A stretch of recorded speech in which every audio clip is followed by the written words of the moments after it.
Bien, habíamos indicado que en la evaluación del paciente, en la evaluación primaria o en la atención primaria, eso no se olviden, existe un sistema, ¿no? Hemos evaluado A, donde el objetivo, vuelvo a repetir, es mantener la vía aérea permeable y proteger la columna cervical.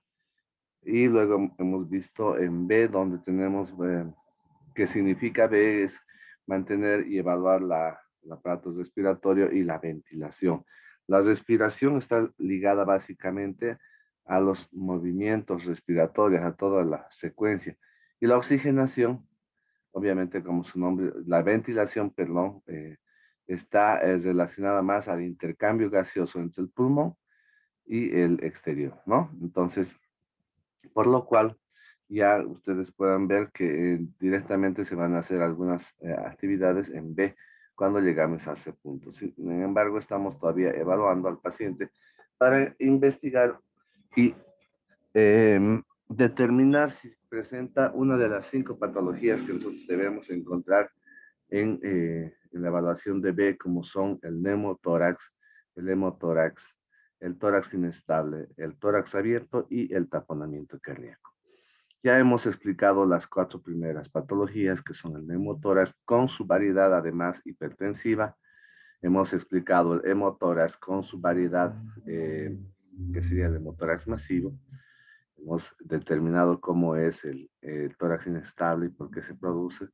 Y lo mismo el tórax abierto o neumotórax abierto, como van a ver en algunas literaturas. Y les decía que todas esas patologías son eminentemente patologías que van a afectar al sistema respiratorio, ¿no? Sin embargo, ya que estamos revisando nosotros una región importante como es el tórax, porque vamos a hacer inspección, palpación, percusión, del cuello y del tórax, habíamos dicho, ¿no es cierto? Entonces, durante esa evaluación nosotros podemos evaluar la parte cardiocirculatoria y encontrar una de las patologías que es denominada el taponamiento cardíaco. Estamos viendo, obviamente, esta patología desde un punto de vista de trauma, porque puede haber taponamiento cardíaco por otros mecanismos que no sean el trauma. De todas maneras, ¿qué es el taponamiento cardíaco? Simplemente es un efecto de la acumulación de sangre en el espacio pericárdico. Como ustedes pueden ver acá en la imagen de la derecha, de la izquierda, perdón,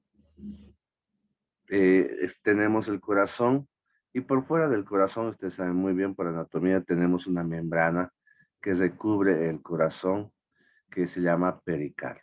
Entre el corazón mismo y el pericardio existe un espacio virtual, ¿no? Virtual, ¿por qué digo? Porque simplemente es un espacio cerrado, vacío, que tiene, igual que en la pleura, tiene una pequeña cantidad de líquido pericárdico que permite la lubricación de estas dos superficies para que el corazón se pueda mover fácilmente en este ambiente. Bien, entonces, ¿qué pasa? Por efecto del trauma, ya sea un sangrado del corazón o del mismo pericardio, puede acumularse sangre en este espacio pericárdico. Y esta sangre, ¿qué es lo que va a hacer? Pues va a impedir el normal funcionamiento del corazón. Entiendan que el espacio pericárdico es mucho más pequeño, no tiene una amplitud para poder acoger mucha cantidad de líquido, en este caso sangre. Estaríamos hablando que unos 20 o 30 ml ya podrían producir una clínica de taponamiento cardíaco en nuestro paciente. Entonces, ¿qué es lo que sucede? Sucede exactamente lo mismo que hemos hablado en el neumotórax hipertensivo. Esta sangre que se acumula en el espacio pericárdico va a llegar a comprimir al corazón, específicamente al lado derecho del corazón, aurícula derecha, vena cava superior, etcétera, ¿no? Como ven en la imagen, acá está la vena cava superior ingresando a la aurícula derecha. ese es el lugar más afectado. Entonces, ¿qué se afecta? La precarga. La llegada de sangre al corazón va a estar interrumpido. ¿Por qué? Por una compresión extrínseca de la sangre que se encuentra acumulada en el espacio pericárdico. Imagínense si sigue sangrando el paciente en unos minutos. Ya habíamos dicho que 20 o 30 ml de sangre ya pueden alterar el corazón. Más sangre ya no puede entrar, pero eh, puede producir efectos muy, muy grandes. Entonces, esta patología es una emergencia. El paciente puede llegar a fallecer por esta patología, desencadenando el taponamiento cardíaco desencadena a lo que hemos denominado el shock obstructivo, cuando hemos visto esta patología que se ha mencionado en los temas anteriores. Entonces, ¿cómo reconocemos nosotros al taponamiento cardíaco? Y en el trauma y en toda la literatura vamos a encontrar la famosa triada de Beck. ¿En qué consiste la triada de Beck? Significa que el paciente va a estar hipotenso, vamos a escuchar ruidos cardíacos apagados, o sea, ruidos cardíacos que no se escuchan muy bien, como si estuvieran muy lejanos, y vamos a encontrar la ingurgitación yugular. La ingurgitación yugular se comprende, como ya hemos explicado, por la disminución o la dificultad de ingreso de la sangre a la aurícula derecha, ya que la cava superior recoja la sangre de toda la cabeza, el cuello. Y obviamente, si va a estar congestionada la cava superior, entonces se van a evidenciar las venas yugulares.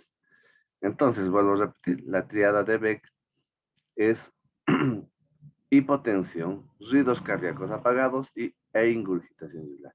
Con estos signos podemos sospechar de un taponamiento cardíaco y hacer un tratamiento rápidamente. ¿Ya? Obviamente podemos guiarnos un poquito por el mecanismo del trauma. Si nosotros tenemos una lesión, un antecedente que el paciente ha tenido un trauma a nivel torácico con fractura del esternón, o tenemos una lesión punzocortante en el área 1, que es el lugar donde está el mediastino, está el corazón, ¿no? Entonces ya podemos sospechar de eso. Bueno, entonces, ¿qué debemos hacer? Pensar rápidamente en un tratamiento, porque esto es una emergencia. ¿Cuál es el tratamiento de emergencia en este caso? Se soluciona a través de otra punción. Fíjense, hasta aquí, tres patologías graves que pueden matar al paciente, las estamos solucionando a través de una punción. La primera patología es, y recordamos un poquito hacia atrás, la primera patología que podemos solucionar a través de una punción es la obstrucción de la vía aérea a través de la punción que se denomina cricotiroidocentesis, ¿no? Que es una punción en la membrana cricotiroidea. La segunda enfermedad que podemos solucionar con una punción es el neumotórax hipertensivo, donde puncionamos con una aguja en el segundo espacio intercostal, línea medicacelular, o en la línea axilar media del quinto espacio intercostal, obviamente ambos del lado afectado. Y ahora estamos viendo otra patología como es el taponamiento cardíaco, que podemos solucionar a través de una punción. Esta punción se la realiza y se denomina pericardiocentesis. Esta punción se la realiza a nivel del ángulo que forma el apéndice sifoides con el reborde costal izquierdo. En ese ángulo nosotros debemos hacer la punción dirigiendo la aguja o orientando la aguja en un plano que coincida a 45 grados en relación al eje del cuerpo y en dirección a la punta del omóplato del lado izquierdo. Se hace la introducción de la aguja siempre aspirando, creando una presión negativa, y cuando vayamos introduciendo y notemos el egreso de sangre, entonces vamos a identificar el espacio pericárdico y extrayendo entre 20 a 30 ml ya notamos una gran mejoría del paciente. Posterior a esta punción, obviamente no podemos dejarla con una aguja ahí al paciente, ¿no?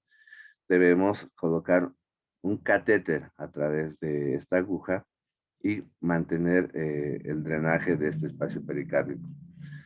Si más adelante, si vemos que el sangrado continúa, pues el procedimiento será quirúrgico, ¿no? Para entrar a reparar la lesión o a parar el sangrado del vaso sanguíneo que está dando sangre en ese espacio pericárdico. Bien, habíamos indicado que también C es control de la circulación y de la hemorragia. Nosotros, aparte de evaluar, perdón, todavía no hemos empezado. Entonces, con esa patología que es el taponamiento cardíaco, estaríamos concluyendo lo que es B y la identificación de esas 5 patologías. Fíjense, hablar de esto es muy amplio. Yo lo estoy haciendo súper resumido, pero pese a eso, nos estamos extendiendo. Bien, el siguiente paso de la evaluación del paciente politraumatizado o traumatizado es la evaluación de C. ¿Qué significa C? Significa circulación con control de hemorragia. Entonces, estamos viendo dos aspectos, ¿no? Vamos a evaluar el sistema circulatorio y si el paciente está sangrando, también vamos a hacer un control del sangrado. Bien, ¿cuáles son los objetivos de C? Es evitar el shock. ¿Qué shock produce C? Obviamente por la pérdida de sangre va a ser shock hipovolémico. La hemorragia es la causa de muerte más prevenible en trauma. Es una de las patologías que se puede prevenir, o el desencadenamiento de la hemorragia puede ser por sangrado, puede producir la muerte. Sin embargo, es una de las patologías que nos da un poquito más de tiempo para poder evitar que el paciente desencadene cuadros graves como la muerte. Se considera toda hipotensión como de origen hipovolémico en un paciente politraumatizado hasta que se demuestre lo contrario. Entonces, la hipotensión, como ya habíamos visto en los anteriores temas de shock, es uno de los signos que nos evidencia la presencia de estado de shock. Y en trauma no vamos a indicar pues que es por una dilatación de los vasos sanguíneos, ¿no? Esa hipotensión. Debemos suponer que siempre va a ser por hipovolemia, hasta demostrar lo contrario. Porque puede haber, por ejemplo, una vasodilatación, como vamos a ver en D, que sea producido por una alteración del sistema nervioso simpático. Pero por el momento vamos a indicar en C que toda hipotensión vamos a atribuirla a una hipovolemia, a un shock hipovolémico. Se necesita evaluar la amplitud y regularidad de los pulsos distales y centrales del paciente. Acá, fíjense, estamos evaluando uno de los aspectos muy importantes que son los pulsos. Y aquí vamos a evaluar y vamos a determinar cuáles son las características del pulso. Bien, entonces, ¿qué hacemos cuando estamos en C? Si tenemos un lugar sangrando, ya hacemos y cumplimos el primer objetivo, que es comprimir en el lugar donde está sangrando. Y como ven en la imagen, lo primero que hacemos es compresión externa, ¿no? Entonces, y mientras tanto seguimos evaluando al paciente. A veces esto se hace rápidamente. Nosotros encontramos en la calle a un herido, o sea, y lo primero que a veces hacemos es dejarnos impresionar por la sangre y hacemos la compresión. No está mal, pero no nos olvidemos que a un paciente de trauma debemos evaluarlo con A, B, C, D, E. Mientras hacemos la compresión, evaluamos al paciente con A, B, C, y cuando estamos en C, obviamente, hacemos una mejor compresión o evaluamos el tipo de sangrado que tiene el paciente. ¿Ya? Sin embargo, hay pacientes que no muestran un sangrado externo, pero pueden estar sangrando, como sucede la hemorragia interna. ¿No? La hemorragia interna son sangrados que no se ven y pueden acumularse en la cavidad abdominal, cavidad pleural, se puede acumular en la pelvis, en el muslo cuando hay fracturas, etc. ¿No? Entonces, esos tipos de sangrados no los vemos, sin embargo, tomamos medidas ya de soporte. Una de las medidas de soporte es canalizar al paciente, obtener una vía. Fíjense, acá tenemos en la imagen que les puedo mostrar, debemos nosotros siempre tratar de buscar el origen de las hemorragias. ¿Sí? Si las vemos, no se olviden, vuelvo a repetir, hacemos la compresión en el lugar que está sangrando. Y si no se ve, debemos buscarlas, ¿no? ¿Y cómo buscamos? Revisando el abdomen, es uno de los lugares donde mayormente puede haber hemorragias ocultas, evaluando la pelvis, a ver si existe signos de fractura como la compresión de la pelvis, el dolor en la pelvis, la deformación de la pelvis, signos como por ejemplo equimosis en el área perineal, sangrado en el escroto, ¿no? En los labios mayores si es mujer, o incluso sangrado transvaginal o por la uretra del hombre, ¿no? Entonces son signos que nos indican que puede estar sangrando. Lo mismo en tarjeta pleural, como ya hemos visto, por ejemplo, hemotórax masivo puede llegar a producir un shock hipovolémico, entonces debe ser tratado en forma mixta, tanto en problemas por B y como por C. Y acá estamos viendo la forma de evaluación. Debemos tocar el pulso. Si nosotros encontramos un pulso débil, ¿no? Apenas perceptible y además acelerado, una taquisfignia, entonces vamos a determinar que este paciente está sangrando en algún lado. Lo mismo, vamos a ver si el paciente está consciente, si está aletargado, si está así ansioso el paciente, ya es un signo de probable hipovolemia. Y mucho más si el paciente está obnubilado o letárgico, entonces es mucho más la posibilidad de sangrado. No podemos dejar pasar la presión arterial. La presión arterial se presenta cuando ya hay un sangrado abundante, ¿no? Prácticamente en la hipovolemia tipo 3 es donde se evidencia la hipotensión, no así en el 1 y en el 2. Y el color de la piel es uno de los aspectos que no debemos dejar pasar. El sangrado de por sí, por dos motivos. Uno, por pérdida sanguínea, va a producir palidez. Y la palidez también se puede producir por un reflejo vasomotor. Como me has dicho, uno de los aspectos de compensación es la estimulación vasomotora, tanto nerviosa por la acción de la angiotensina 2 como por el sistema nervioso autónomo. Se va a producir una vasoconstricción y esa vasoconstricción va a acentuar la palidez y asimismo va a enfriar la piel del paciente. Entonces, todos esos datos de piel fría y pálida, hipotensión arterial, un pulso acelerado y débil y alteración del nivel de la conciencia, nos pueden determinar que el paciente está con una hipovolemia marcada o entrando a un shock hipovolémico. ¿Qué debemos hacer? Inmediatamente al paciente debemos, si estamos sospechando de una hipovolemia, debemos compensar el volumen sanguíneo. ¿Qué es lo que hacemos? Colocar soluciones. ¿Qué tipo de soluciones colocamos?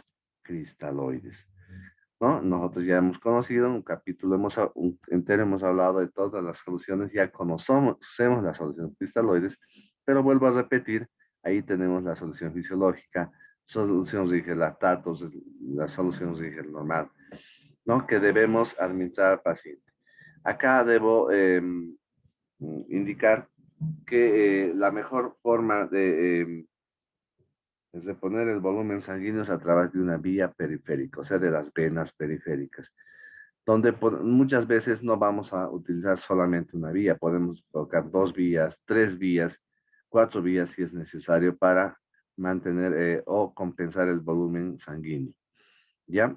Siempre debemos hacer el tratamiento inicial con soluciones cristaloides y además tener el cuidado de administrar las soluciones entibiadas. Y esto vamos a volverlo a repetir cuando estemos en cuando estemos hablando del control ambiental. Bien, entonces, no se olviden. Debemos colocar vías periféricas, 1 o 2 vías, o 3 incluso si es necesario, y soluciones cristaloides y administrarlas a un goteo o a un chorro, dependiendo del estado clínico del paciente, ¿no? Si el paciente no tiene signos de shock, entonces podemos tener un goteo de mantenimiento, pero si el paciente está choqueado, no vamos a ponerle a un goteo, ¿no? Vamos a ponerle a chorro, incluso se comprimen las bolsas de soluciones cristaloides para que entre lo más rápido posible. Lo importante es evitar que el paciente disminuya la perfusión a los órganos vitales como es el cerebro, los pulmones, el corazón, ¿no? ¿Qué más hacemos? Colocamos, no, solicitamos una orden de laboratorio. ¿Para qué? Para solicitar pruebas que nos permitan tal vez hacer una transfusión. Entonces, en ese sentido, las pruebas de laboratorio que inmediatamente cuando solicitamos son grupo sanguíneo, ya, el grupo sanguíneo, y en las mujeres, además del test de embarazo, siempre. ¿Sí? Nosotros debemos considerar una mujer que tenga traumatizada, que esté embarazada, hasta que se demuestre lo contrario. ¿Cómo demostramos lo contrario? Con una prueba de embarazo. ¿Ya? Entonces, en tanto en hombre como mujer, solicitamos grupo sanguíneo, y en las mujeres test de embarazo. Obviamente las mujeres tienen que estar en una edad fértil, ¿no? No vamos a pedir test de embarazo a una niña de 10 años o de 9 años, o a una anciana de 70 o 60 años, ¿no? Entonces, mujeres en edad fértil especialmente. Pero al mismo tiempo también solicitamos el hematocrito, que nos va a dar una idea rápida, un resultado rápido de lo que está sucediendo con este paciente. ¿Ya? En la evaluación secundaria que vamos a ver al final, se pide el resto de estudios, pero esa misma muestra puede ya servirnos, por lo cual en el momento de colocar la vía periférica, se indica que antes de conectar el equipo de venoclisis, se debe extraer una muestra de sangre para hacer inicialmente esos 3 estudios que les he indicado, acabo de indicarles, y posteriormente la misma muestra nos puede servir para otras pruebas más, ¿no? Pero lo que más nosotros requerimos es, en la evaluación primaria, estoy diciendo, hematocrito, grupo sanguíneo y, si es mujer, test de embarazo. Bien, si hemos hablado de los tipos de hipovolemia, que el cuadro lo vamos a volver a ver más adelante, en la cual el tratamiento puede estar realizado con elementos sanguíneos, que son las transfusiones sanguíneas. Pues vamos a ver acá. En la hipovolemia tipo 3 y tipo 4 ya se considera que el paciente deba recibir sangre. Pero siempre debemos hablar, cuando vamos a hablar de eso más adelante, cuando estemos en ese lugar. Un paciente hipotenso podemos observar lo siguiente: disminución del estado de conciencia, el color cenizo de la cara y la palidez acentuada de las extremidades. Eso ya hemos indicado por qué. Debemos también valorar el relleno capilar. ¿Qué es el relleno capilar? Es una maniobra sencilla en presionar la piel de la frente o el manubrio del esternón o lecho ungular y comprimir durante 5 segundos, y debe regresar el color normal antes de los 2 segundos. Entonces, nosotros apretamos, para que me entiendan, por ejemplo, la uña, el lecho unguial, durante 5 segundos y después soltamos. Y el color de ese lugar debe retornar antes de 2 segundos. Es un signo normal. Pero si este color retarda en volverse rosadito nuevamente o está más de 2 segundos, entonces significa que es un signo de hipovolemia, ¿no? Y como les había indicado, este cuadro ya lo conocemos, ya lo hemos visto cuando hemos hablado de shock hipovolémico, lo hemos visto en deshidratación también. Y tenemos los diferentes grados de hipovolemia. Todo esto debe entrarles de memoria, muchachos, en su cabeza, ¿no? Saber cuánto pierde cuando es una hipovolemia grado 1, ¿no? En este caso de 750 ml, un grado 2 de 700 a 1000 ml, grado 3 de 1500 a 2000, y un grado 4 mayor a 2000, ¿no? Y su porcentaje en relación al total del volumen sanguíneo. Todos los signos, como son todos los parámetros que se evalúan, como ser la frecuencia cardíaca, la presión arterial, la presión de pulso, la frecuencia respiratoria, la diuresis, el sistema nervioso y las posibilidades de tratamiento que hacemos en cada uno de estos casos. Y ver qué es lo que cambia en cada uno de estos grados de hipovolemia, ¿no? En el grado 1 prácticamente todo está normal, ¿sí? Solamente el paciente se presentó algo ansioso a nivel del sistema nervioso central. Se indica de que la frecuencia, la presión de pulso puede estar aumentada, ¿sí? Normal y aumentada en el grado 1. En el grado 2 ya vamos a ver a más alteraciones, en especial la frecuencia cardíaca es lo primero que reacciona, Y aquí vamos a notar como otro signo precoz la disminución de la presión de pulso. En el grado 3 y grado 4 ya se instauran alteración en todos los aspectos, como ser la frecuencia cardíaca, está taquicárdico, mucho más taquicárdico, la presión arterial está disminuida en ambos casos, la presión de pulso va a estar disminuida evidentemente, la respiratoria va a estar aumentada, van a ser taquipneicos los pacientes, y la diuresis pues va a estar obviamente alterada, entrando desde la oliguria hasta la anuria. Y el estado de conciencia mucho más alterado, la ansiedad del paciente que estaba en el grado 1 y 2 se va a convertir en una confusión, un letargo, incluso la inconsciencia, ¿no? Como pueden ver. Y el tratamiento que hacemos en el 1 y el tipo 1 y tipo 2 eminentemente son el tratamiento con cristaloides.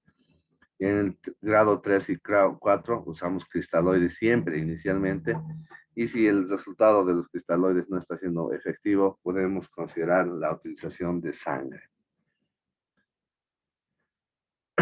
El grado 1, ya bueno, estos son la explicación del grado 1, 2 y 3 que ya lo hemos visto. Vamos a pasar rápido. Bien, vamos a hablar ahora del control de hemorragias. En caso de las hemorragias externas, lo que nosotros debemos hacer es comprimir en el lugar. Y eso lo hemos visto incluso hasta en la televisión, en las películas. Cuando hay una herida, lo primero que hacen es comprimir. Y es más, le dicen, comprime ahí, le dicen, ¿no? Entonces, incluso si es un balazo, lo que sea. Debemos comprimir en el lugar donde está sangrando. ¿Qué usamos? Si somos un equipo paramédico y estamos en nuestra ambulancia, ahí tenemos un maletín donde está lleno de compresas, tenemos guantes y podemos hacer la compresión directa y podemos vendar incluso con una venda eso en el lugar donde está sangrando. Pero si no estamos en una ambulancia o en un hospital, pues usamos cualquier elemento que pueda comprimir, ¿no? Un pañuelo, una pañoleta, no sé, una sábana, una funda, una polera, lo que sea. Obviamente no son elementos estériles y los más adecuados. Sin embargo, lo importante es comprimir en el lugar que está sangrando. No nos interesa saber si es un sangrado arterial o venoso, pero debemos hacer una compresión enérgica y tratar de que no salga sangre por esa lesión. ¿Ya? En algunos casos ya, y eso está establecido en el trama, existen dispositivos especiales, como las férulas neumáticas transparentes. ¿Qué son? Para que ustedes me entiendan, son elementos inflables. Son globos que tienen una especie de túnel que obviamente se los coloca desinflados y posteriormente se los infla. Y esto hace una compresión más eh, uniforme de toda una extremidad o un área. No, generalmente se usa para las extremidades superiores o inferiores. Otro elemento, otro recurso que podemos tener para control de hemorragia son los torniquetes. Sí, eso se ha usado desde muchos años atrás, se conoce muy bien de su manejo. Un tiempo se había prohibido el uso de torniquetes por las alteraciones que se podían producir, especialmente las isquemias y las necrosis post-torniquete, pero nuevamente se lo ha vuelto a utilizar como un recurso de control de la hemorragia, pero teniendo en cuenta de que se debe cuidar de este torniquete, ya que estamos evitando el flujo sanguíneo de un tronco arterial y esto, si se mantiene por un tiempo prolongado, puede producir muchas alteraciones de irrigación de los tejidos, ¿no? Por lo cual, se aconseja, por ejemplo, si vamos a realizar torniquetes en la extremidad superior, debemos aflojar este torniquete cada 40 minutos debido a que debemos darle esa posibilidad de perfusión de los tejidos, no importa si sangra. Y en las extremidades inferiores cada 45 minutos.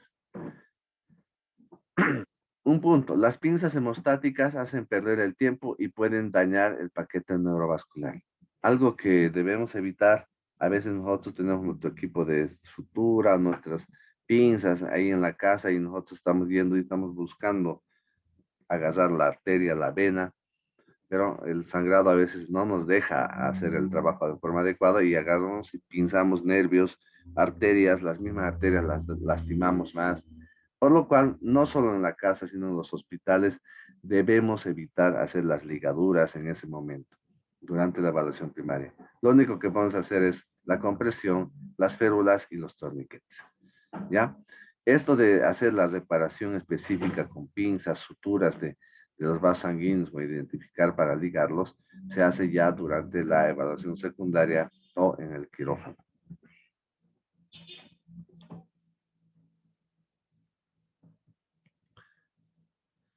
Debemos realizar algunas cosas también, ¿no? Como habíamos indicado, debemos establecer vías endovenosas de gran calibre, ¿no? Especialmente en extremidades superiores y si no, en las inferiores.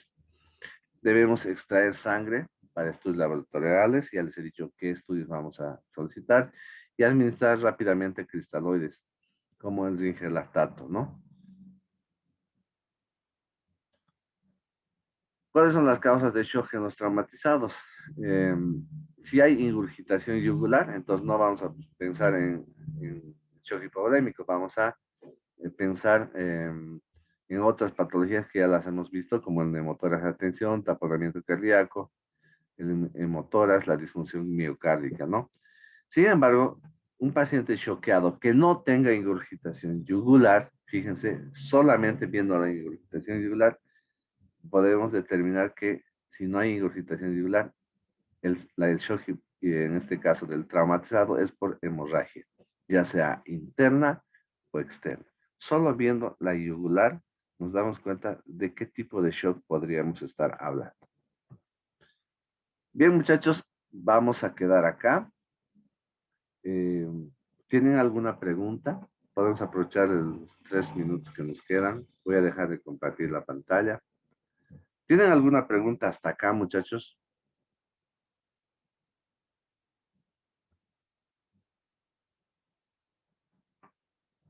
No, nadie.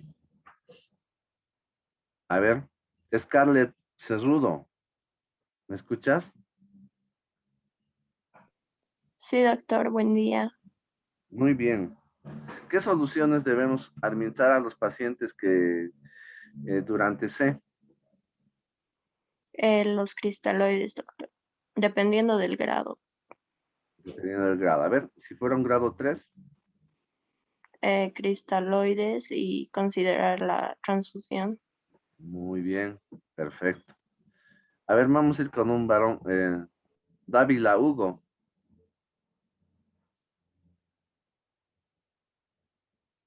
Dávila. Dávila Hugo. ¿Qué pasó? ¿Se volvió a dormir Dávila? ¿No? Se durmió. Vamos a considerar eso. O sea, vamos a suponer que se ha dormido, porque no hay otra evidencia. A ver, vamos con Valdés Mario.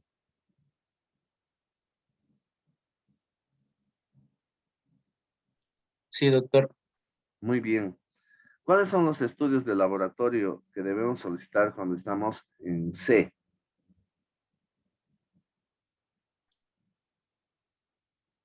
¿En qué, doctor? Perdón. Estamos evaluando al paciente con trauma en C.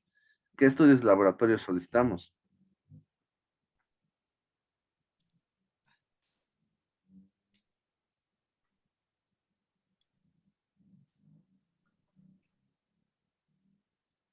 ¿Qué pasó, Valdés? ¿No atendiste?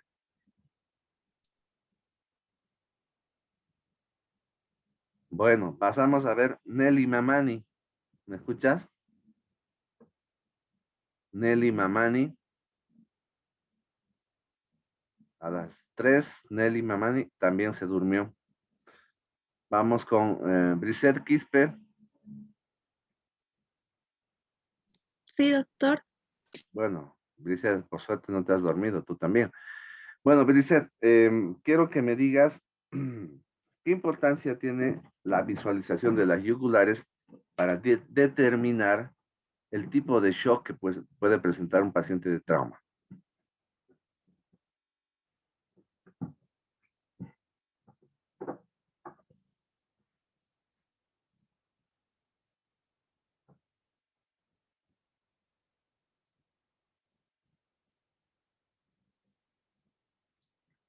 ¿Puede ser?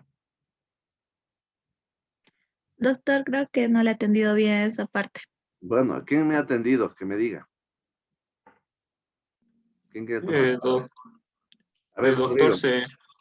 se fija las yugulares para determinar si hay una ingurgitación yugular o no. Y esa ingurgitación va a ser descartar si es, si no tiene, que es hipovolémico y si es, si tiene una causa obstructiva. Puede ser otras causas. No, fíjense, y vuelvo a repetir, y esa va a ser pregunta de examen, y ya le estoy ayudando con una pregunta. ¿No? Entonces, de esa forma vamos a plantear. La importancia de ver solamente una vena yugular dilatada nos indica que qué posibilidades de tipo de shock puede tener ese paciente de trauma. Muy bien. Listo, muchachos. Mañana es día jueves. Nos estaremos viendo. Que les vaya bien en el examen que tengan esta noche. ¿Ya? Y conmigo mañana a las 7. Que tengan buen día. Hasta Hasta luego. luego, doctor. Hasta luego, doctor.